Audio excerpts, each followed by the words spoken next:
자, 이번에는 12단원인가요? 평면좌표 한번 이야기 한번 해볼게요. 자, 첫 번째, 두 점 사이의 거리 이렇게 테마를 딱 줬는데 한번 볼까요? 여러분들 이미 알고 있는 거니까 간단하게 소개를 해드리도록 하겠습니다. 일단 수직선 위에 두 점 사이의 거리 이렇게 돼 있네. 그러니까 수직선을 딱 주고요. 수직선이라는 것은 이제 여러분들 1차원의 개념이라고 보는 거야. 성분이 하나밖에 없는 거. 뭐 3,5 이런 거 말고요. 그냥 3이 뭐야? 그러니까 1차원 위에 3을 하나 이렇게 툭 놓겠다는 얘기입니다. 됐죠? 여기 3이라고 하지 뭐 그냥 편하게. 이렇게 표현을 해요. 뭐 여러분들 표현하는 기호 중에서는 이런 것도 있죠. B라는 점 해놓고 좌표처럼 찍는 건데 성분이 하나밖에 없으니까 이런 식으로 괄호 열고 3 괄호 닫고 뭐 이런 식으로 표현하기도 합니다. 만약에 5 정도 떨어져 있으니까 얘는 한 -5 정도 되겠죠. 이렇게 좌표를. 이거 낫다 이거야. 그럼 그쵸? 그럼 만약에 수직선 위에 두 점 AB가 있다. 그러면 이 길이 두 점 사이 거리가 얼마인가요? 그럼 그냥 보자마자 알 수 있나요? 8이죠? 이렇게 8이라고 얘기하면 되는데 이걸 8이라고 얘기할 때 우리의 뇌는 사실은 요거 3, 요거 5 그래서 머릿속으로 둘이 더해서 8 이렇게 우리의 뇌는 얘기를 하고 있거든. 근데 그건 여기에 누가 있기 때문에 기준 O가 있기 때문에 여러분들이 그렇게 생각할 수 있는 거거든요. 그럼 만약에 기준이 없다면 이 기준이 없다면 어떻게 생각을 해야 될까? 수직선상에 5가 있고요. 여기 3이 있어요. 에이 선생님 이거 너무 쉽잖아요. 여러분 머릿속에 있는 어떤 사고 과정을 잘 꺼내봐. 이 길이를 구하라고 하면 여러분들은 당연히 이렇게 할 거야. 5에서 3을 뺄 거예요. 왜? 그냥 그러라고 머리에서 시키니까. 그게 바로 두 점 사이 거리입니다. 여러분들 머리에서 시키는 그 행동이 그냥 두 점 사이 거리랑 똑같은 거야. 그렇게 정의를 해놨어요. 그럼 5와 3, 이 사이의 거리는 오른쪽 5에서 왼쪽에 있는 3을 빼니까 2가 됩니다. 이렇게. 그 얘기예요. 됐죠? 그래서 오른쪽 점의 좌표에서 왼쪽 점의 좌표를 뺀다. 오른쪽에서 왼쪽을 뺀다. 근데 만약에 수직선을 이렇게 좀 세워보자. 이렇게 수직선을 만들 수도 있어요. 출제하는 사람 마음이에요. 그쵸? 근데 여기 만약에 5가 있고 여기 3이 있다면 그럼 그때 이 길이도 역시 마찬가지로 2라고 말할 수가 있는데 이때는 이제 위에서 아래 걸 빼주면 되겠죠. 그쵸? 위에서 아래 거를 빼준다. 이렇게.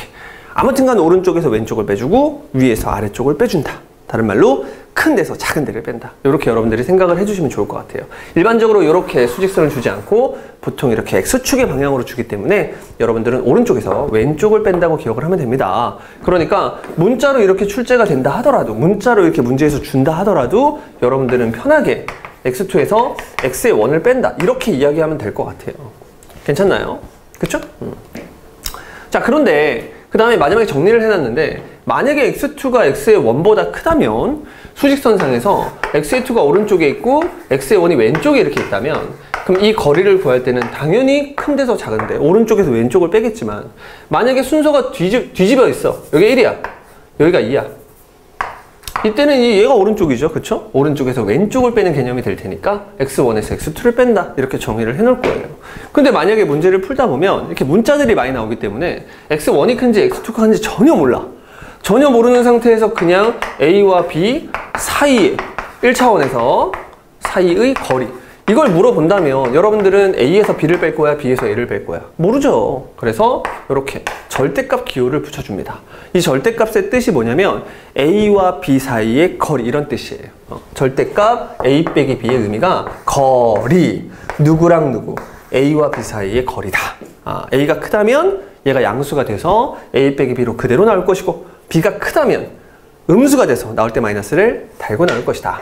그래서 뭐 간단하게 그냥 표현하는 방법들에 대해서 설명을 한 거예요. 그냥 뭐 여러분들의 뇌가 말하잖아. 축구 좋아하는 사람들 혹시 이런 거 아나? 내 안에 뭐 작은 아이가 외쳤다. 뭐 그런 거 있잖아. 반페리 씨가 옛날에 그 맨체스터 유나이티드로 갈 때 미안합니다. 선생님 나이대 사람들은 전부 다 축구를 많이 좋아해요. 지금 좋아하죠. 자, 아무튼간 1차원 위에서 점 2개 1차원 위에서 점 2개를 찍고 거리를 구하는 방법을 공부했다. 자, 그러면 차원을 높일게요. 차원을 높여서 1차원만 생각하는 것이 아니라 1차원과 1차원 2개를 합쳐놓은 2차원에서 생각을 한번 해보자. 그러면 좌표 평면이 완성이 될 것이고요. 좌표 평면에서의 두 점 사이의 거리는 이미 알고 있는 사람도 많을 거예요. 중학교 때 배웠습니다. 피타고라스를 쓰는 거예요. 피타고라스를. 뭐냐면 여기 점 하나 찍고 여기 점 하나 찍고 이 거리를 구하고 싶어. 그러면 우리가 좌표 평면 위에 점 두 개를 이렇게 찍고 있으면 무조건 뭘 만들어줄 수 있죠? 그렇지, 직각삼각형을 만들어줄 수 있어요. 근데 직각삼각형을 만들 때 갑자기 이렇게 만들진 않을 거 아니야. 이렇게 이런 식으로 해서 여기 직각인데요, 이거 말고 X축이랑 평행한 보조선 하나 만들어 주시고요. 그 다음 무슨 축이랑 평행한, 그치? Y축이랑 평행한 보조선을 이렇게 만들었을 때, 그쵸? 그렇게 만들어진 직각삼각형에서 생각을 해야지. 아무렇게나 직각삼각형을 만드는 것이 아니라. 됐죠? 이건 약속이야. 자, 그랬을 때 요 포인트와 요 포인트는 이 거리라는 것이 사실은 이렇게 직각삼각형의 개념이 돼가지고요, 피타고라스를 쓰면 이 길이를 구할 수 있다. 이게 바로 점과 점 사이의 거리예요. 그러니까 여러분들이 만약에 이 거리를 구하고 싶다, 그러면 이 길이를 구해야 되죠. 이 길이는 x2에서 x의 원을 빼면 요 밑변의 길이가 나오겠죠. 그래서 x2에서 x의 원을 뺀다로 세팅하면 되시고요. 요 높이 같은 경우에는 y의 값에서 y의 값을 빼는 건데, 아까 했죠, 위에서 아래를 빼준다의 개념을 써서 이렇게 여러분들이 세팅을 하시면 되고요. 내가 원하는 이 길이를 구하고 싶으면 요 놈을 제곱하고 요 놈을 제곱해서 두 놈을 더한 다음에 루트를 씌우면 누가 된다? 얘가 된다. 이런 개념을 쓰겠다는 거야. 그러니까 그냥 피타고라스를 쓰겠다는 거예요. 됐죠? 근데 선생님은 조금 추천하고 싶은 얘기가 뭐냐면, 우리가 이제 기울기 같은 거 구할 때 있잖아. 두 점을 연결한 기울기를 구할 때는, 만약에 내가 두 점을 연결한 기울기를 구하고 싶어. 그러면 요 x의 1에서 요 x의 2를 만약에 뺐다면 순서를 유지해서 y의 2에서 y의 1을 빼야 이제 기울기가 만들어지는 건데, 이렇게 점 사이의 거리를 구할 때 있죠. 이때는 x의 1에서 x의 2를 뺐다 하더라도 그냥 y의 1에서 지금 여기 아래 첨자가 미안 요걸로 보는 게 아니죠. x의 1에서 x의 2를 뺐다고 치더라도 여기서는 y의 2에서 내 마음대로 y의 1을 빼도 상관없어요. 어차피 여기에 제곱이 들어갈 거기 때문에, 그래서 빼는 순서는 사실 크게 상관이 없다. 그냥 딱 보자마자 그냥 빼기 편한 대로 빼시면 돼요. 아시겠죠? 그래서 이걸 한국말로 좀 이렇게 기억하면 좋을 것 같아. x 차이의 제곱 거기랑 y 차이의 제곱, 이렇게 한국말로 좀 기억을 해놓으면 우린 한국인이니까 훨씬 더 익숙할 것이다. x의 차이의 제곱과 y의 차이의 제곱을 더해서 루트를 씌우면 점과 점 사이의 거리가 될 것이다. 이렇게 여러분들이 생각을 하면 좋을 것 같아요. 됐죠? 자, 그럼 연습을 한번 해볼까요? 다음 두 점 사이의 거리를 구하세요. 점이 이제 2차원의 점으로 나올 때가 있고요, 1차원의 점으로 나올 때가 있는데, 1차원의 점 같은 경우에는 그냥 큰 데서 작은 데 빼주면 되겠죠. 7 너무 쉽다. 큰 데서 작은 데 빼주면 되니까 9 너무 쉽죠. 점과 점 사이의 거리, 이번에는 좌표 평면에서 구할 때는 루트 한번 써주시고요. x 얼마 차이나? 4 차이 나지. 그냥 아무 데서나 아무 데 빼면 돼요. 4 제곱하니까 16 플러스, 자 이건 얼마 차이 납니까? 자 3 차이 나죠? 제곱하니까 9. 따라서 루트 25 출력할 때는 5라고 출력을 해주시면 되겠죠. 그 다음 이 녀석씨 마찬가지 루트 딱 써놓고요. x 얼마 차이나? 9만큼 차이 나니까 81 이런 식으로 해주는 거야. 얼마 차이 나죠? 6만큼 차이 나죠. 그래서 36 이렇게 처리를 해주시면 117이다. 얘는 루트를 벗을 수가 없네요. 혹시 벗을 수 있나? 벗을 수 있어? 벗을 수 있나? 벗을 수 있네? 여러분들 벗기세요. 좋습니다. 넘어가세요. 자, 두 번째 테마입니다. 여러 가지 점. 자, 여러 가지 점이라고 해가지고, 일단 여러분들이 문제를 풀다 보면 3,5 이런 거 말고 갑자기 A, B 이렇게 찍어야 될 때가 온단 말이야. 분명히 와요. 분명히 오고, 문제에서 이제 구하고자 하는 점들 자체를 이렇게 특징적으로 줄 때가 있고요. 그쵸? 특징적으로 줄 때가 있고, 여러분들이 3,5다, 뭐 2,0이다 이렇게 찍을 수 없는 경우. 그러면 안 풀 거야? 안 찍고 안 풀 거야? 아니지. 세팅을 해야 될 거 아닙니까? 여러분들이 문제를 풀기 위해서 그 점을 세팅해야 되는데, 이건 강요가 아닙니다, 여러분. 일반적인 방법이고 추천일 뿐입니다. 여러분들이 이렇게 세팅하는 게 싫다, 그럼 다르게 세팅하세요. 여러분들 나름대로 독창적인 방법으로 세팅을 하면 된다 이거야. 선생님이 하는 일반적인 방법은 뭔가요? 보통 X축 위에 점을 찍을 때는요, A, 0이라고 찍습니다. 뭐 B, 0이라고 찍을 수도 있어. 근데 X 다음 Y죠. 그 다음 A 다음 B잖아. 그치? 그래서 이게 일반적으로 매칭을 좀 시켜서 순서대로 이제 카운팅을 하는 게 좋아. 세팅을 하는 게 좋아요. 그래서 X축에 대한 언급이 있으면 A, 0으로 세팅을 하는 게 일반적이고, y축 얘기 나오면 0,b로 세팅하는 것이 일반적이다. 당연히 축 위에 있으니까, x축 위에 있으니까 y는 없을 거 아니야. y는 0일 거 아니야.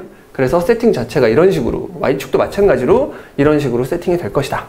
그런 다음에 가장 많이 나오는 직선 y는 x가 있죠. y는 x라는 놈을 그려보면 이런 식으로 생겼는데, 여기 위에 있는 모든 점들은 x값과 y값이 다 똑같은 놈들을 다 모아놓은 거야.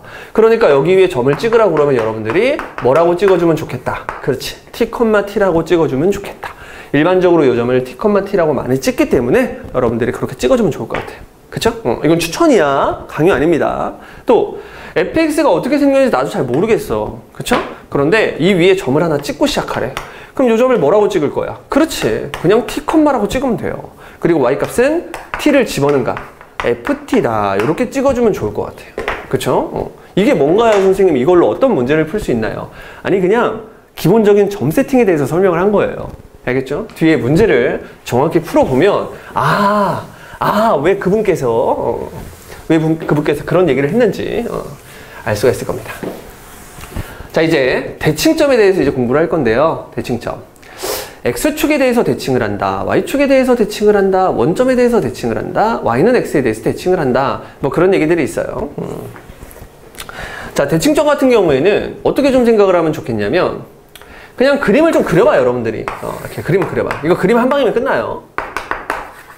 이렇게 x축과 y축으로 만들어진 평면 좌표가 있는데, 여기 위에 a, b를 찍을게요. 지금 선생님 설명을 좀 편하게 하려고 일사분면 위에 찍은 겁니다. 여러분들 스스로한테 설명을 할 거야. 근데 여기다 찍을 거야? 이상하잖아. 그쵸? 여기다 찍어놓고 일단 기본적인 개념을 스스로한테 설명한 다음에 문제에 적용을 시켜야겠죠. 자, 요 놈을 x축에 대해서 대칭을 하라는 게 무슨 말이냐면, 요 x축을 약간 거울로 생각을 해서 거울에 상이 맺히듯이 여기에 이제 여러분들의 모습이 비치겠죠, 거울에. 여기 있는 것처럼 보이겠죠. 그때 얘를 바로 대칭했다라고 부릅니다. 그쵸? 그럼 대칭을 했을 때 성질이 뭐냐면요, 여기가 수직이어야 되고요, 두 놈의 길이가 같아야 돼요. 이게 대칭이야. 자, 그러고 나면 이 점을 여러분들이 세팅을 할 건데, 이 점을 잘 보면 알 수 있어요. x값은 변하지 않았습니다. 대신에 y값은 b였던 놈이 부호가 바뀌면서 마이너스 b가 이렇게 돼버려요. 그쵸? 그래서 요거를 이제 여러분들이 맨날 그릴 수가 없으니까 외워야죠. 어떻게 외울 거야? x축에 대해서 대칭을 하면 언급 안 된, 그러니까 x라는 말이 언급됐잖아. 그럼 언급이 안 된 놈이 지금 y 성분이죠? 이 y 성분의 부호를 바꿔준다. 이렇게 반대로 여러분들이 기억을 해주시면 되겠네요. 됐죠? 마찬가지로 얘를 y축에 대해서 대칭을 하면요, 여기로 올 텐데, 자, 두 점을 잘 비교해보면 y 성분이 똑같아, 이번에는. 그 다음에 x 성분이 길이는 똑같은데 부호가 완전히 반대가 됐으니까 이렇게 마이너스 y, 마이너스 a 이렇게 써주면 되겠네요. 얘도 마찬가지입니다. 잘 보면 누가 바뀌었어? 그렇지, x 성분이 바뀌었죠? 요 x 성분이 바뀐 건 y축에 대해서 대칭을 했기 때문이다 라고 여러분들이 기억을 하면 돼. 그래서 마찬가지로 언급이 되지 않은 놈을 바꿔준다, 언급 안 된 놈의 부호를 바꿔준다, 이렇게 여러분들이 매칭을 시켜서 기억을 해주면 좋을 것 같아요. 됐죠?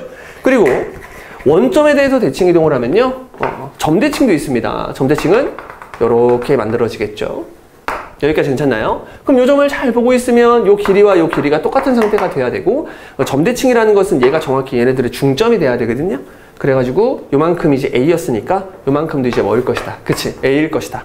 요것도 B일 것이다. 좌표를 찍을 때는 A만큼 왼쪽으로 왔고요, B만큼 밑으로 내려왔으니까 이렇게 마이너스 A, 마이너스 B라고 여러분들이 점을 찍어주면 되겠네요. 여기까지 괜찮나요? 됐죠? 그래서 마찬가지야. 원점 대칭을 할 때도 언급 안 된 놈의 부호를 바꿔주면 됩니다. 원점이라고 말했으니까 x도 언급 안 됐고 y도 언급 안 됐잖아. 그러니까 둘 다 부호를 바꿔주면 참 좋겠다. 여기까지. 이제 여러분들한테 하나를 더 소개시켜주면요, 이거는 아마 책에 있을 겁니다. 요 1번, 2번, 3번 있죠? 요 1번, 2번, 3번 중에 두 개를 순차적으로 진행하면 결과는 나머지 하나입니다. 아무거나 다 돼요. 1번, 2번을 순차적으로 진행하면 그놈의 결과는 결국 3번이 될 것이고, 3번, 2번 순서로 진행을 해도 그놈의 결과는 1번일 것이다. 이렇게 여러분들이 기억을 해주면 좋을 것 같아요. X축 대칭과 Y축 대칭과 원점 대칭, 요거 세 놈은요, 두 놈을 했을 때 결과는 나머지 하나다. 요걸 좀 여러분들이 기억을 해놓으면 뭐 문제 잘 나오진 않지만 쓸 일이 있겠죠. 그리고 약간 대칭을 온몸으로 느끼는 그런 느낌이 여러분들한테 생길 수도 있습니다. 진짜예요. 지금 방금 얘기한 거 1번과 2번과 3번이 있는데 셋 중에서 두 놈을 아무 순서 상관없어요. 한 번씩 진행하면 결과는 나머지 하나다. 이렇게 기억을 하면 되거든. 그게 왜 그러냐면은 사실은 이 세상에 점대칭이 없어요. 점대칭. 이 점에 대해서 대칭을 해놓고 지금 무슨 개소리입니까? 사실 이 점에서 여러분들이 십자가를 만든 거야. 여러분들이 사고 과정이 그래요. 십자가를 만들어서 얘를 X축으로 한번 대칭한 다음에 Y축으로 한번 대칭을 한 거예요.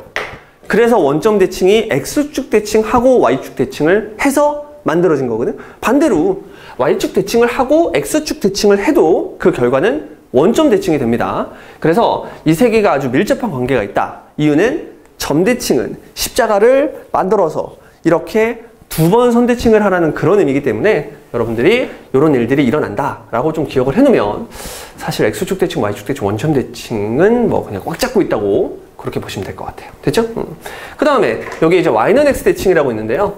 이것도 굉장히 많이 나오는 대칭입니다. 가장 많이 나오는 대칭 아닌가? 쉬운 거 말고 어려운 거에서. 그럼 Y는 X 대칭은 뭐냐면요. X축, Y축 딱 그려놓고 여기 이제 Y는 X가 있는 거야 이렇게. 그런 다음에 여기다가 점을 하나 쿡 찍을 건데요. 이 점의 이름을 얘가 A, B라고 했어. 그러면 Y는 X 대칭을 했을 때 이런 식으로 상이 맺힐 텐데 이 점의 이름은 B, A가 됩니다. 나중에 이제 함수 배우면 역함수에 관련된 이야기를 하면서 같은 얘기를 반복할 텐데 여기가 A, B면 Y는 X에 대해서 대칭했을 때 B, A가 된대요. 뭐 이걸 증명하는 방법도 그렇게 어렵지 않습니다. 뭐 말해주면 되냐면 이렇게 연결해 놓고 얘네들의 길이가 같고 여기가 수직이다. 이렇게 여러분들이 생각을 하면 매우 매우 간단해요. 얘네들을 연결한 기울기는 이 기울기의 수직이니까 마이너스 1이 돼야 되고요. 그 다음에 얘네들의 중점이 Y는 X 위에 있어야 되기 때문에 그거 두 개를 또 이용해주면 아주 간단하게 답을 낼 수 있는데 지금 얘를 너무 디테일하게 할 필요가 없어요. 이거 어디서 합니까? 그렇지. 요거 다음 단원 직선의 방정식에서 굉장히 디테일하게 다루니까 이거 여러분들 굳이 지금 신경 쓸 필요 없고요. 일단은 외우자. 이렇게 여러분들이 생각을 해주시면 되겠습니다. 번외편으로 하나만 더 기억을 해놓으면 만약에 Y는 마이너스 X에 대해서 대칭을 하라고 그러면요. 어디 점이? 여기 있는 점이 이렇게 오거든? 이렇게 오게 돼요. 그럼 요놈의 좌표를 구하는 방법은 두 놈의 자리를 바꾸는 것까지 맞고요. 부호까지 싹 바꿔주는 거야. 부호를 바꾼다는 건 서로 바꿔주는 게 아니라 나도 바꾸고 너도 바꿔 이런 뜻이야. 그래서 요 놈을 자리 바꿔주면서 이렇게 자리를 바꿔주면서 부호를 완전히 지네 마음대로 싹싹 바꿔주시면 되겠다. 이게 이제 Y는 마이너스 X 대칭이다. 이렇게 여러분들이 생각을 하시면 됩니다. 그리고 진짜 하나만 더 하면 Y는 마이너스 X 대칭과 Y는 X 대칭이라는 놈이 있는데 이 놈을 잘 보고 있으면 원점을 기준으로 이렇게 십자가를 만든 거나 똑같은 개념이죠. 자, 그러면 이거 5번이라고 해볼까? 그러면 3번과 4번과 5번 역시 아까 1, 2, 3번이랑 똑같은 결과에 도달합니다. 3번, 4번, 5번을 가지고 아무렇게나 순서 상관없이 두 개를 진행해버리면 결과는 나머지 하나다. 여기까지도 여러분들이 알고 있으면 대칭 1번부터 5번까지 아주 가지고 놀 수가 있습니다. 넘어갈까요? 아이고, 새 건데. 자살했죠. 자, 그러면 고등수학상. 고등수 저걸 왜 읽어? 당황했어요.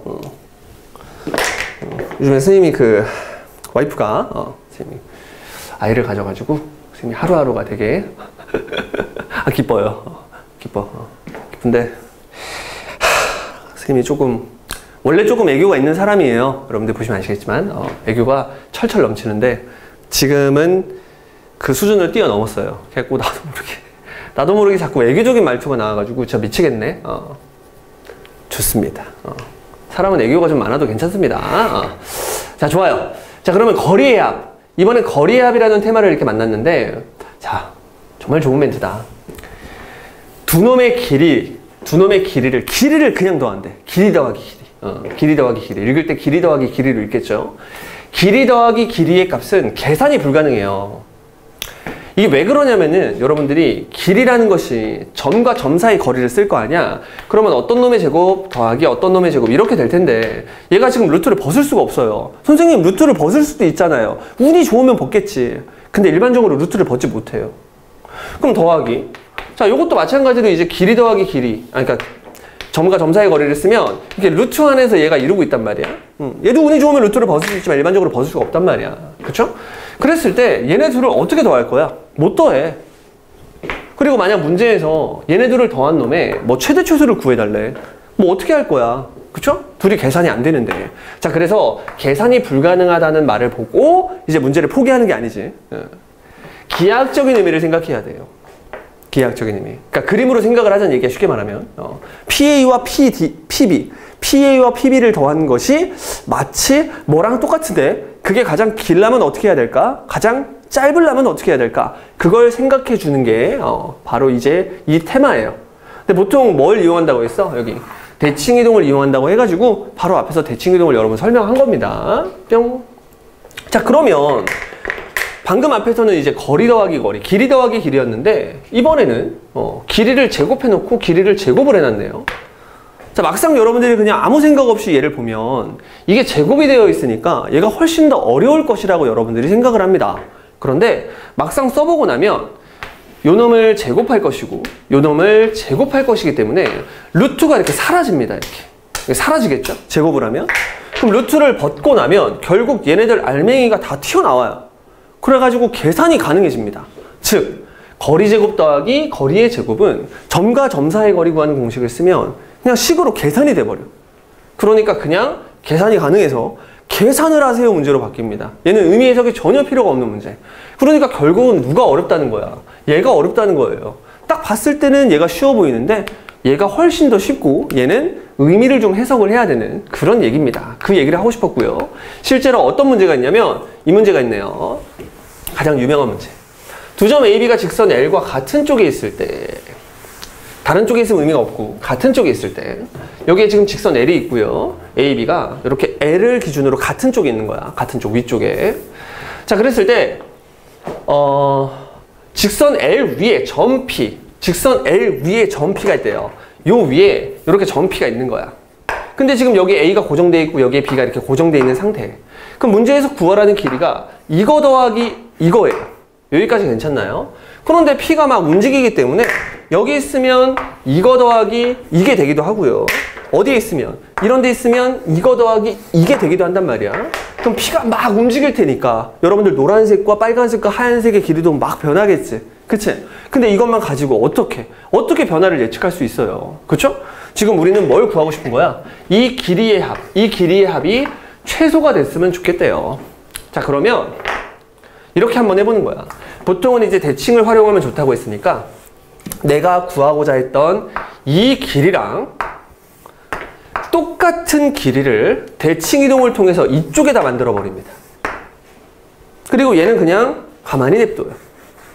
그럼 결국 하얀색이랑 노란색을 더한 거에 최소값을 구하는 게 여기 밑에 있는 하얀색과 여기 위에 있는 노란색을 구하는 문제로 바뀌어요.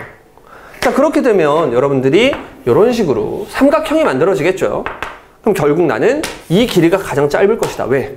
이 길이 더하기 이 길이보다는 얘가 무조건 짧아요. 삼각형의 결정 조건에 의해서. 맞죠? 근데 그건 너무 어려운 얘기고 그냥 상식적으로 생각해봐.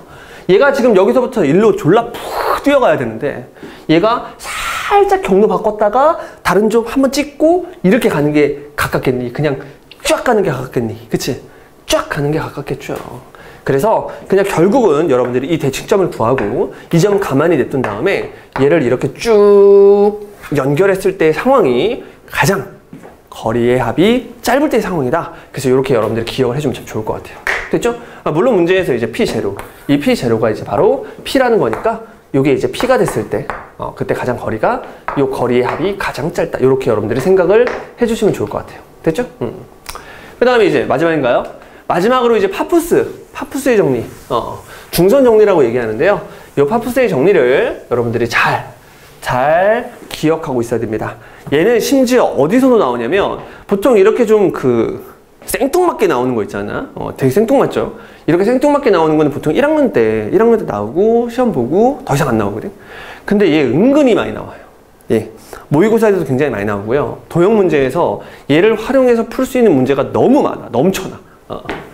그래서 얘는 정말 중요한 정리라고 생각을 하고요. 여러분들이 꼭 자유자재로 쓸 수 있도록 그렇게 해주세요. 그러니까 파푸스의 정리가 뭐냐면 삼각형을 아무렇게나 그린 다음에 중점을 하나 찍어요. 여기를 그냥 B, 여기를 C, 여기를 M이라고 할게요. 여기 아무거나 찍어. 이렇게. 삼각형 ABC가 되는데. 그럼 여기 중점이니까 얘네들의 길이는 똑같거든? 그때 여러분들이 길이를 요거를 만드는 거야. 그리고 얘는 뭐 요게 되든 상관없어. 어차피 길이 똑같으니까. 이렇게 빨간색 2개 만들어 놓고요. 그 다음에 무슨 색? 초록색으로 할까? 이렇게 2개. 요 빨간색과 요 초록색과의 관계를 지금 말하는 게 이제 파푸스인데요. 하는 방법은, 외우는 방법은 제곱 더하기 제곱은 제곱 더하기 제곱이다. 약간 이런 느낌으로 푸는 거야. 제곱 더하기 제곱은 제곱 더하기 제곱이다. 근데 이렇게 풀면 조금 공식이 생각보다 쉽잖아요. 그쵸? 아니야. 그럴 리 없어. 파푸스는 좀 어려울 거야. 라는 생각을 가지고 제곱 더하기 제곱은 제곱 더하기 제곱의 2배다. 이렇게 여러분들이 기억을 해주면 됩니다. 아니 그냥 제곱 더하기 제곱은 제곱 더하기 제곱의 2배다. 이러면 되잖아요, 선생님. 제곱 더하기 제곱은 제곱 더하기 제곱이랑 그냥 같으면 이 공식이 좀 쉬운데? 약간 이런 느낌 괜찮다니까. 그래가지고 맞다. 뭔가 있어야 돼. 뭔가 있어야 돼. 이렇게 여러분들이 기억을 해주는 게 사실 좋아요. 나는 그렇게 외우거든. 너무 많은 공식을 외워야 되니까 내 나름대로 어떤 상황을 스스로 상황극을 펼쳐가지고 나 혼자서 그렇게 외워요. 이게 둘이 그냥 같으면 참 좋을 텐데 앞에 얼마 약간 이런 느낌. 여러분도 그런 느낌으로 좀 외우면 좋을 것 같아요. 이건 경험입니다. 조언이고 경험, 강요 아닙니다. 그래서 아무튼간 이게 파푸스의 정리인데 이걸 뭐 증명을 하라고 돼 있는데 책에 다 써 있어요. 책 보고 하시면 되고, 뭐 간단하게 좌표를 이용한 증명과 여기 평면도형의 성질을 이용한 증명, 비슷한 얘기야. 비슷한 얘기고, 어차피 평면도형의 성질을 이용할 때도 여러분들이 좌표를 좀 씁니다. 그러니까 책 보고 여러분들이 확인을 하시면 되고, 정말 자주 쓰이기 때문에 여러분들 꼭 반드시 외우셔야 됩니다. 그리고 뒤에 보면 아마 요런 귀여운 요런 녀석도 있겠죠. 이건 파푸스를 이용해서도 증명할 수 있어요. 증명할 수 있는데, 그냥 뭐 간단하게 누가 이런 거 증명하라고 그러면 어떻게 하면 돼? 그렇게 하면 돼요. 그냥 얘를 좌표 평면이 나와요. 0,0이라고 놓고 뭐 이변의 길이를 뭐 a라고 놓으면 a,0이라고 놔주고요. 얘를 뭐 a,b라고 놔주고 얘를 0,b라고 이렇게 놓고 풀면 돼요.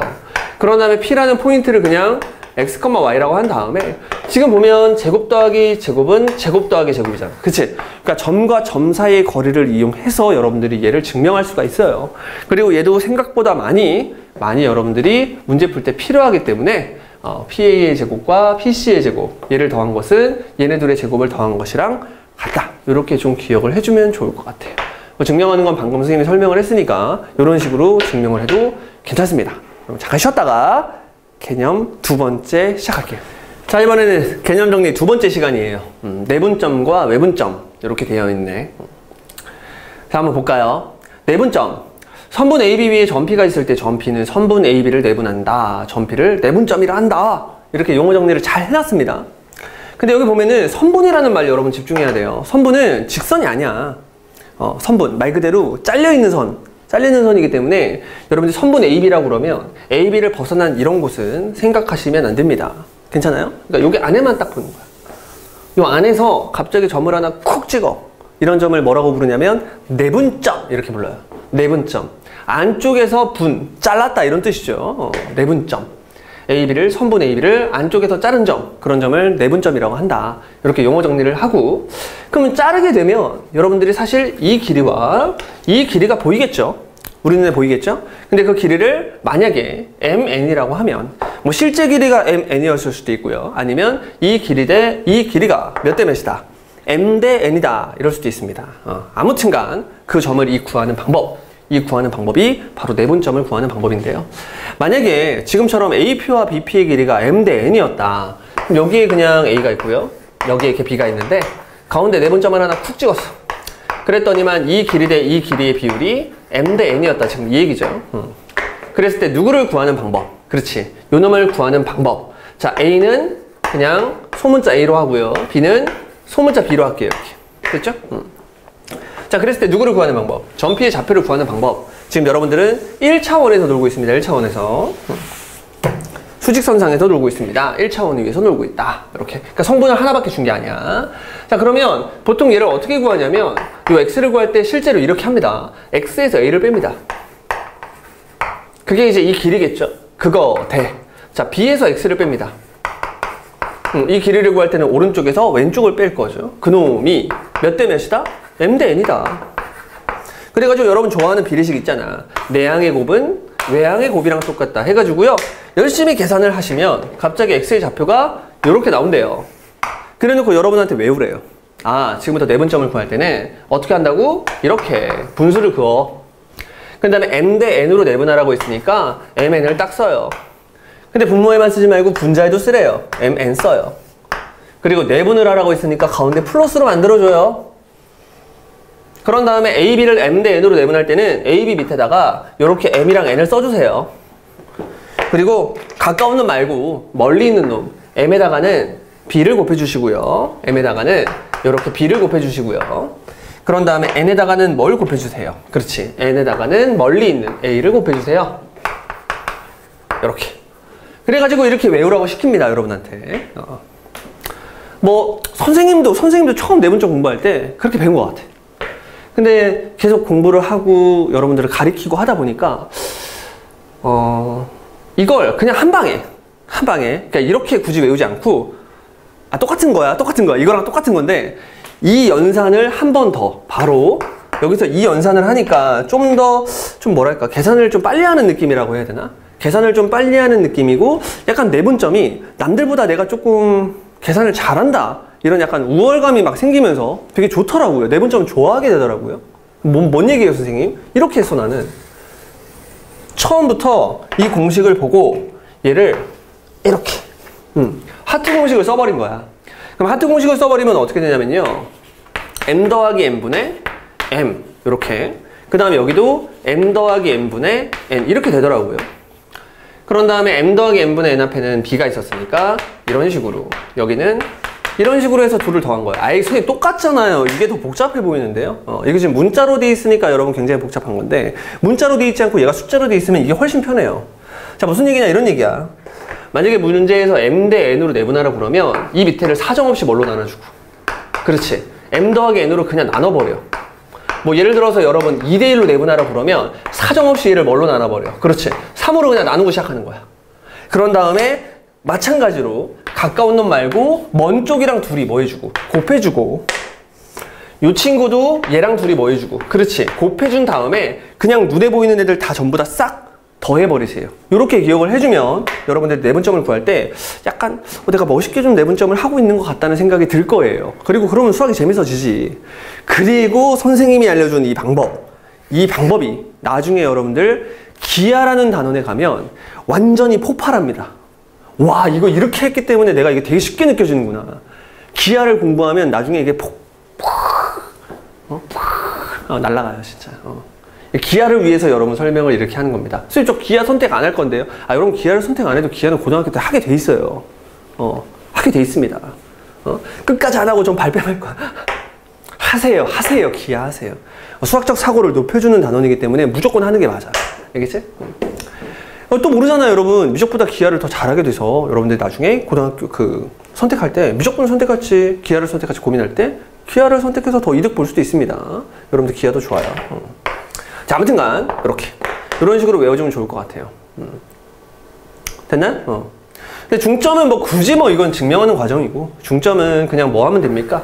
말 그대로 중점. 얘네들의 가운데점이라고 해가지고요. 둘이 더해서 그냥 반으로 쪼개주면 됩니다. 알겠죠? 중점은 그냥 두 놈을 더해서 반으로 쪼개준다. 그러니까 중점은 특이한 점이지. 내분점 중에서 몇 대 몇으로 내분한 점. 그치? 같은 거리니까 1대 1로 내분한 요 점을 중점이라고 그냥 새롭게 이름 준 것 뿐이야.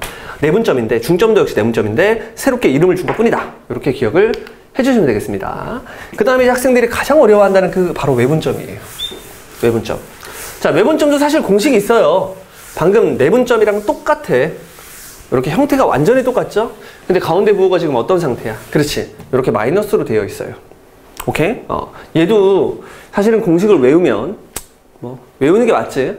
근데 공식을 사실 외우지 않더라도 문제를 풀 수가 있습니다. 그냥 그림 보면서 PPT 보면서 바로 설명을 한번 해보자. 지금 문제가 A와 B가 있는데 이번엔 외분을 하래. 외분을 하겠다는 것은 안쪽에서 끊는 게 아니라 이 바깥쪽에서 끊는 거예요.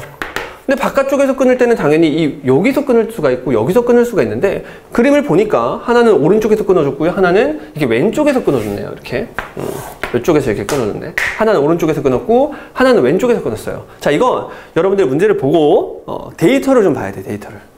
그러니까 무슨 얘기냐면 분명히 외분을 하라고 했어요. AQ와 QB, 어디 있어? 없네? 그냥 이렇게 보자. AQ 대 QB가 M 대 N이래요. 그런데 M이 더 크고 N이 더 크고, 그리고 이건 외분이요. 외분. 내분 말고 바깥쪽에서 끊었다고 외분이라고 정의한 겁니다. 근데 M이 더 크대. M이 더 크면요, AQ의 길이가 더 길다는 얘기거든. 그치? 그러면은 M 대 N 또는 M 대 N인데 당연히 M이 더 뭐하니까 크니까 이렇게 돼야겠죠. 그쵸? 그러니까 여러분들이 그림을 그려보면 쉽게 이해할 수 있어. 자, 문자로 하니까 이해가 안 될까봐 다시 숫자로 바꿔주면 여기 AB가 있는데 AB를 2대 1로 외분하래요. 자, 외분. 바깥쪽에서 끊어주래. 그럼 바깥쪽에서 끊을 거니까 여기서 이렇게 끊어야 될 거 아니야. 그치? 요 안쪽에서 말고 바깥쪽에서 끊을 건데 2대 1로 외분하라고 했으니까 2대 1인가 이렇게 생각을 한번 해보는 거야. 충분히 가능성 있죠? 얘가 2대 1일 수 있는 거야. 근데 만약에 반대로 끊어봐. 여기다가 툭 찍고 2대 1 이상하잖아. 2대 1. 얘가 더 길어야 되는데 얘가 더 짧잖아요. 그러니까 이쪽에서 외분점 Q가 만들어지는구나. 이렇게 여러분들이 생각을 하셔야 됩니다. 그림을 그리셔야 돼요. 자, 그럼 외분점 공식이 뭐냐? 외분점 공식 똑같아. 그림을 그리건 안 그리건 여러분들이 공식만 알고 있으면 분수를 찌끄고 2대 1로 외분하라고 했고 2대 1로 외분하라고 했으니까 이렇게 해주시면 되고요. 외분 같은 경우에는 내분이 아니라 이렇게 가운데 부호를 마이너스로 정의를 해주면 되고요. 내분 구하듯이 똑같이 크로스로 주면 돼서 1한테는 A를 주면 되고요. 2한테는 B를 주면 됩니다. 물론 이 공식도 굉장히 활용도가 높아. 여러분들이 외분에 대해서 그냥 공식만 알고 있어도 그냥 무조건 답을 낼 수가 있습니다. 정확히 공식만 알고 있으면. 자, 그럼에도 불구하고 선생님은 이 방법을 추천하지 않겠죠. 외분만 가지고, 외분 공식만 가지고는 여러분들 문제를 풀 때 한계가 있기 때문에 반드시 그림을 그려서 내분으로 푸는 걸 추천할게요. 자, 무슨 얘기냐. 방금 똑같은 문제 한번 볼게요. AB가 있는데 AB를 3대 1로 한번 외분해 볼게요.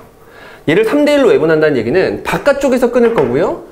3대 1. 한 요 정도 되겠죠. 그림도 이상하네. 3대 1. 한 요 정도 하면 되겠죠, 여러분. 그러면 내가 구하고자 하는 점 얘를 편하게 X라고 한번 해볼게요. 물론 얘네들은 A, B 이렇게 세팅을 한번 해보자. 자, 그러면 요게 3대 1이면 얘가 1대 2입니다. 마치 이 점이 A와 Q를 몇 대 몇으로, 그치? 2대 1로 내분하는 걸로 바뀌어요. 자, 그러면 이렇게 한번 구해보도록 하겠습니다. 외분의 의미, 그러니까 외분의 공식을 몰라도 나는 외분의 의미만 알고 있으면 그림을 다시 이렇게 그릴 수가 있는데 2대 1이라고 했으니까 재빨리 3으로 나누고 재빨리 3으로 나눠서 요 3분의 1을 저 멀리 있는 A한테 주고요. 이렇게 요 3분의 2라는 놈을 저 멀리 있는 X한테 주는 거야. 그리고 두 놈은 더하라고 했죠. 그렇게 만들어진 내분점이 누구다? B다. 이렇게 처리를 해도 전혀 상관없고요. 선생님은 이 방법을 추천하겠습니다. 알겠죠? 외분을 이용하지 말고 여러분들이 내분을 이용해서 이런 식으로 해석을 해주면 X를 구할 수 있고, 이게 그냥 X를 구하는 방법이 이 외분을 역연산한 거랑 거의 비슷해요. 알겠죠? 그러니까 이렇게 선생님은 했으면 좋겠네요. 지금 뒤에 필수예제 풀 때도 선생님 다 전부 다 이렇게 풀 테니까 여러분들이 그 풀면서 같이 한번 익숙해지는 시간을 가져보도록 하겠습니다. 됐죠? 자, 그래가지고 길이가 3인 3분 5의 1을 2대 1로 내분하는 점과 2대 1로 외분하는 점 Q 사이의 거리를 구하세요. 간단한 보기인데 그림 한번 그려주시고 여기 한번 O 한번 찍어주시고요. 여기 한번 A 한번 찍어주시고, 갑자기 길이가 3이라고 했으니까 이 길이는 3이었는데 갑자기 얘를 2대 1로 내분한다고 했으니까 2대 1로 내분을 합니다. 그런데 이 길이를 3이라고 했으니까 이게 2대 1이 아니라 진짜 2고 진짜 1이 되겠네요. 그쵸? 여기에 뭐가 있으면 돼? 그렇지. P가 있으면 돼요. 이렇게. 자, 그 다음에 2대 1로 외분하는 점. 5의 1을 2대 1로 외분하는 점. 그쵸? 그럼 5A의 바깥쪽에서 이제 끊어줄 건데 2대 1이라고 했으니까 2대 1 이렇게 되겠죠? 여기 이제 누가 있으면 돼? Q가 있으면 돼. 근데 이 비율이 이제 2대 1이니까 이 길이와 이 길이가 똑같겠죠? 그렇죠? 그럼 이 길이가 얘랑 똑같겠죠? 그래서 이 실제 길이가 뭐랑? 3이랑 똑같겠죠? 지금 선생님이 써준 요 2대 1이라는 것은 비율이고요. 얘가 실제 길이입니다. 됐죠? 그럼 문제에서 구하라는 것이 P에서 Q까지 요 거리 구하라는 얘기니까 1과 3을 더해서 답을 얼마라고 얘기하면 돼? 4라고 얘기하면 되죠? 선생님 지금 이 문제 풀 때 공식 안 썼습니다. 그쵸? 막 얘를 막 가지고 막 3으로 안 했다고. 그치? 그림만 정확히 잘 그리고 의미만 알고 있으면 이처럼 계산을 안 하고도 답을 낼 수 있어. 그러니까 여러분들은 그림을 그려야 됩니다. 그리고 지금 이 단원이 속해 있는 아주 큰 대단원이 뭐야? 도형의 방정식이잖아. 도형 그리래잖아요, 여러분. 그쵸? 그러니까 그림을 그려서 이렇게 문제를 풀어주는 것이 훨씬 더 현명하고 수학 실력을 올려줄 수가 있다. 자, 그러면 두 번째 테마. 방금 수직선상에서 내분점, 외분점 구하고 그림을 활용하는 방법을 공부했으면 이제는 좌표평면에서도 하라는 얘기인데 뭐 굳이 설명하지 않습니다, 여러분. 지금 방금 다 배웠잖아. 내분점 구하는 방법, 중점 구하는 방법, 외분점 구하는 방법. X 성분만 있을 때는 얘네들 구하는 방법 공부했죠? Y 성분이 추가됐을 뿐이고요. Y 성분은 그대로 똑같은 과정으로 진행을 해주면 되는데 이때 여러분들이 헷갈리는 게 있어. X랑 Y를 섞어서 계산하는 애들이 있어요. 아닙니다. X는 X끼리, Y는 Y끼리 완전히 따로따로 분리해서 여러분들이 계산을 해주면 되는데 그 이유가 왜 그러냐면은 여러분들이 좌표평면 위에서 점을 이렇게 두 개를 찍어. 그리고 직각삼각형을 만들어요. 만약에 내분점만 간단하게 설명해주면 얘가 1대1에. 그럼 여러분들이 여기서 직각삼각형을 또 만들잖아요. 그럼 요거 대 요거도 몇 대 몇이야? 그렇지. 1대2가 돼서 어차피 내가 이 점의 X좌표를 구할 때는 X 성분 가지고만 1대2 해주면 돼요. 같은 원리입니다. 얘를 그대로 이렇게 주면요. 요게 요렇게 되고 요게 요렇게 되는데 어차피 얘가 똑같이 1대 몇이다. 1대2다가 돼서 Y 성분만 가지고 1대2 내분점을 구해주면 원래 점의 Y좌표가 돼요. 알겠죠?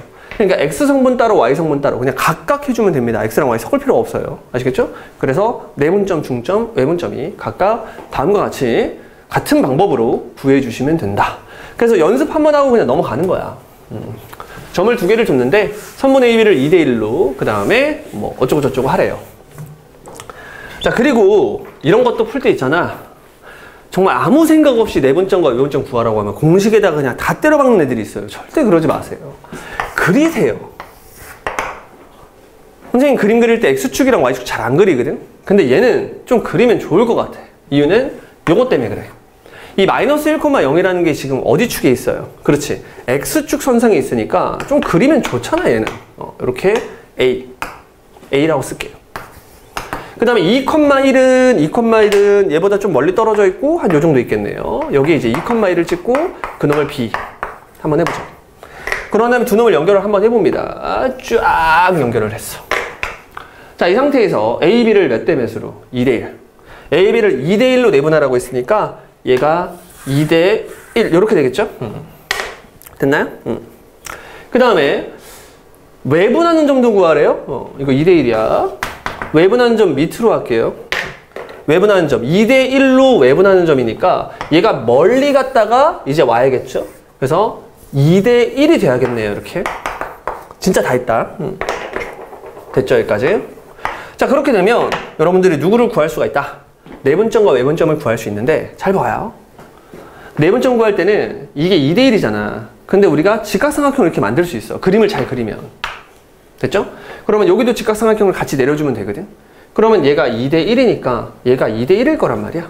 근데 여기에 뭐가 있어? 자, 2가 있거든. 그럼 실제로 이 길이가 지금 3이란 말이야. 그럼 이 길이가 2고 이 길이가 1일 테니까 실제 길이가 2고 실제 길이가 1일 거 아닙니까? 그래서 이 데이터가 1임을 알 수 있어요, 그냥. 이게 지금 그림만 잘 그리면 몇 개 좋은 문제들은 그냥 바로바로 답을 낼 수 있습니다. 굳이 이걸 뭐 하지 않아도, 그치? 공식을 쓰지 않아도 답을 낼 수 있다. 마찬가지로 Y값도 비슷해요. 근데 Y값은 조금 계산을 좀 해줘야겠네. 지금 요 길이가 1밖에 안 되기 때문에 여러분들이 얘를 잘랐을 때 여기가 1대2거든? 그러면 전체 1이라는 길이에서 3분의 2만큼을 얘가 먹어야 되기 때문에 요놈의 Y좌표, 요건 좀 어렵네. 3분의 2다. 이렇게 이제 여러분들이 생각을 하실 수가 있습니다. 그래서 요 점의 좌표를 구하라 그러면 1,3분의 2다. 이렇게 좀 그림으로 푸는 연습을 좀 했으면 좋겠어요. 선생님 저 못하겠어요. 못하겠다고 안 하면 안 된다니까. 여러분들이 연습을 하셔야 된다니까. 근데 그럼에도 불구하고 잘 안 되는 사람들은 일단 공식을 통해서 점을 구해야 되죠. 점 구하는 방법은 요렇게 그리고 3분의 1을 얘한테 다 주는 거야. 얘한테 다 주면 점이 어떻게 바뀌죠? 3분의 4, 3분의 2가 돼요. 그 다음에 이 3분의 1을 얘한테 다 주면 어떻게 되죠? 마이너스 3분의 2,0 이렇게 되거든? 이제 이 점이랑 이 점을 그냥 더해주면 돼요. 눈에 보이는 x는 x끼리 더해주고 y는 y끼리 더해주면 됩니다. 그럼 x는 x끼리 더해주시면 얼마가 돼요? 이게 3분의 미안하다. 1이죠. 이렇게 3분의 1을 곱해주니까. 그럼 두 놈 더해주시면 얘가 1, 그리고 3분의 2가 돼서 이렇게 공식으로도 생각보다 간단하게 똑같은 결과를 만들어낼 수 있습니다. 그 다음에 외분점 구해야 되는데 외분점 보니까 지금 요게 2대1이죠?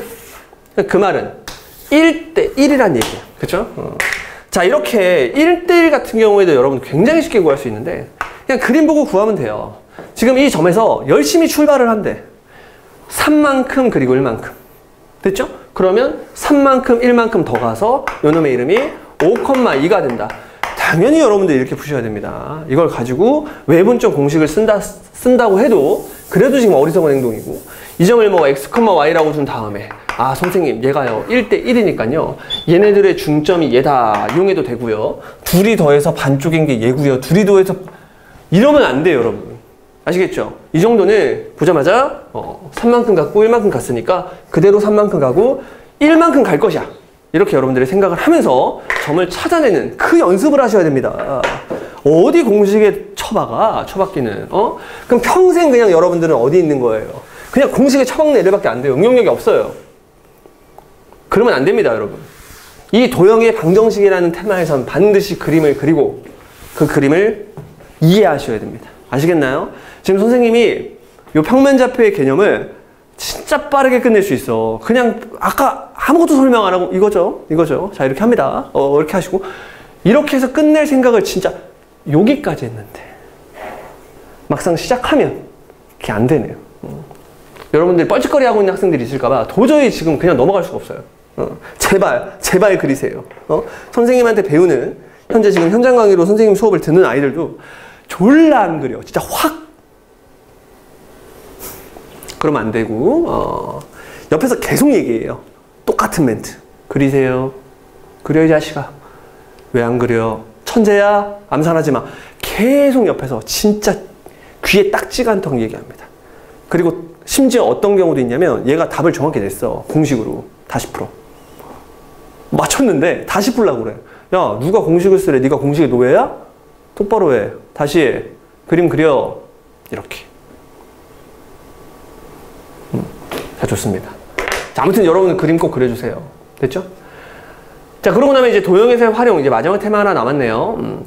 뭐 중학교 때도 다 배웠던 내용이니까 간단하게 설명을 해주면 이게 삼각형이 있는데 이게 중점을 찍겠대. 이렇게 중점을 두 개를 찍고 나면 이게 이제 1대1이 되고요. 이게 1대1이 되는 거야. 자, 그러면 요 선과 요 선이 서로 평행하대요. 뭐 그 이유는 간단해. 이 두 삼각형이 닮음이라서 그래요. 닮음이니까 당연히 요거랑 평행하겠지. 각들이 다 똑같을 테니까. 근데 심지어 얘는 1대1이 아니더라도 다 성립을 하는데 만약에 그냥 얘를 몇 대 몇으로 m 대 n으로 내분을 했고요. 같은 원리로 얘도 m 대 n으로 이렇게 내분을 해도요. 여러분들이 연결을 했을 때는 얘네들이 평행이다. 이유는 간단해요. 닮음이니까. 그쵸? 닮음 도형이기 때문에 다 모든 일들이 일어난다. 이렇게 생각을 하시면 됩니다. 얘도 비슷한 개념입니다. 얘도 설명할 때 이런 식으로 하면 되겠네요. 가자! 이렇게 삼각형 만들어 보면 눈에 보이는 삼각형들이 전부 다 닮음이기 때문에 그쵸? 이거 대 이거는 이거 대 이거랑 똑같다. 이런 얘기를 할 수가 있습니다. 같은 얘기야. 쭉 보면서 넘어갑니다. 그 다음에 이제 무게중심이라고 해가지고요. 점을 3개 줬을 때는 중점의 개념이 아니라 이제 무게중심이라는 개념을 써야 되는데 그냥 외우세요. 이건 그냥 외우는 겁니다. 세 놈을 다 더해서 3으로 나눈다. 마찬가지로 X성분은 X성분끼리, Y성분은 Y성분끼리만 계산하는 거야. 다 더해서 3으로 나눈다. 그리고 여러분들 무게중심이 가지고 있는 성질, 무게중심의 원래 의미가 이거잖아. 여기서 얘한테, 중점한테 보조선 줄게요. 마찬가지로 얘한테 이렇게 중점한테 보조선을 주면 여기 만나는 교점, 이걸 무게중심이라고 한다. 그러면 안 해봐도 여기서부터 쭉 연결을 하면 얘를 무조건 2등분하게 되어 있다. 이게 이제 무게중심의 정의예요. 됐죠? 그리고 요놈이 가지고 있는 성질 중에 하나가 몇 대 몇, 긴 거 대 짧은 거가 언제나 2대 1이다. 뭐 문제집 같은 거 보면은 이제 이게 2대 1인 걸 증명하라는 문제도 있고 한데 그때 가서 좀 더 자세하게 진행을 해볼게요. 이쪽에서도 몇 대 몇이다. 2대 1이다. 이쪽에서도 몇 대 몇이다. 2대 1이다. 이게 이제 무게중심이 가지고 있는 성질이겠죠. 그리고 무게중심이 가지고 있는 성질을 여러분들이 공부하기 전에 무게중심이 어떻게 만들어졌는지 이거 먼저 알아야 돼. 꼭지점에서 대응되는 변에 중점으로 준 거야. 중점으로. 알겠죠? 중점 주고 중점을 주면 거기서 만들어지는 그 점이 바로 무게중심이다. 만약 문제에서 좌표를 줬다면 그 무게중심을 구하는 방법이 다 더해서 3으로 나눈다. 다 더해서 3으로 나눈다. 이렇게 여러분들이 기억을 하셔야 됩니다. 그런데 무게중심을 또 이렇게도 설명할 수 있는데 지금 커다란 ABC 삼각형이 있어요. 그쵸? 요놈의 무게중심이 있는데 내가 얘를 똑같은 방향으로 M 대 N, M 대 N, M 대 N으로 내분해서 또 다른 삼각형을 만들면 이 삼각형의 무게중심도 역시 같대. 누구랑? ABC의 원래 무게중심이랑 같다. 이건 여러분 당연히 외우고 있어야 됩니다. 알겠죠? 뭐 시간 되시는 분들은 이것도 간단하게 증명할 수 있으니까 증명해 보시면 돼요. 알겠죠? 그 다음에 제일 많이 나오는 거, 가계이등분선. 가계이등분선 같은 경우에는 이제 여러분들이 정말 너무 많이 나와가지고 좀 외워야 되는데 성질을 외우는 거야, 성질을. 근데 나중에 이제 삼각함수를 공부하게 되면 가계이등분선의 성질을 안 쓰고도 문제를 푸는 것도 가끔 있습니다. 근데 지금은 일단 삼각함수를 배우지 않았으니까 가계이등분선의 성질 요것만 좀 기억을 하면 되고, 이게 뭐냐면 삼각형이 있어. 어떤 각이 있어. 그 각을 이등분해서 쭉 연결을 하면 요렇게 점이 하나가 생기는데 요걸 M 대 N이라고 하면 얘도 M 대 N이다. 당연히 실제 길이가 아니라 여러분 비율입니다. M 대 N은 M 대 N이다. M 대 N은 M 대 N이다. 요걸 좀 반드시 기억을 해줬으면 좋겠습니다. 아시겠죠? 요게 이제 각의 이등분선이다. 근데 이제 문제를 풀다 보면 외곽의 이등분선이라고 해서 이런 걸 하나 더 공부하게 된대요. 외곽의 이등분선은 삼각형이 이렇게 있을 때 얘를 연장시켜서 만들어지는 바깥쪽에 있는 각, 이게 외곽이거든. 이 외곽을 이등분해서 이런 식으로 문제를 또 내기도 하는데 여기 외우라고 써놓은 건 아니고요. 알면 좋다. 그럼 만약에 이걸 외우지 않으면 어떻게 해야 되나 하는 방법은 얘랑 평행한 보조선을 여기다가 긋는 거야. 그러면 평행을 하기 때문에 엇각이라는 개념을 쓸 수가 있어요. 그리고 평행을 하기 때문에 동의각이라는 개념을 쓸 수 있어. 같은 동의각. 그렇게 되면 요 길이와 요 길이가 같아져요. 이게 이등변이 돼버리니까. 그러면 이제 여러분들은 또 말할 수 있죠. 평행하니까 이 삼각형이랑 이 삼각형이 닮음이에요. 그래서 닮음비를 쓴 것뿐이야. 닮음비를. 닮음비를 쓰면 뭐 이렇게 한 거죠. 이거 대 이거는 뭐 이거 대 이거는 뭐 대 뭐다. 이거 대 뭐 이거다. 근데 그거를 좀 예쁘게 변형을 시켰더니 어떻게 됐대요? AB 대 AC, AB 대 AC, 요거 대 요거는. 그쵸? 뭐 대 뭐다. 그치? BD 대 이거 대 이거다. 그래서 막 외운 애들이 있거든? 이거 대 이거는 이거 대 이거다. 아, 근데 이게 만약에 있잖아요, 여러분. 손가락 지금 쌤이 요거 대 요거는 했는데 순간적으로 이게 기억이 안 나면 여러분 끝 아니야? 그래서 나는 외곽의 이등분선을 알고 있으면 좋지만 요 보조선 긋는 거 요것만 기억을 하라고 애들한테 이야기합니다. 여러분도 똑같이 요것만 기억해주면 좋을 것 같아요. 여기서부터는 파고들어야지. 그치? 결국은 닮은비를 이용할 것이고 어떤 삼각형 두 개가 닮았는지 그것만 좀 기억을 해놓으시면 여러분들이 비율을 아무렇게나 마구잡이로 완성시킬 수 있습니다. 아시겠죠? 필요한 비율을 다 만들어낼 수 있어요. 외우고 있으면 좋지만. 아시겠죠? 여기까지가 평면좌표에 대한 개념이었습니다. 뒤에서 이제 필수 예제 풀 테니까 여러분들 한번 쫙 한번 스스로 내용 정리하고 필수 예제를 도전하세요.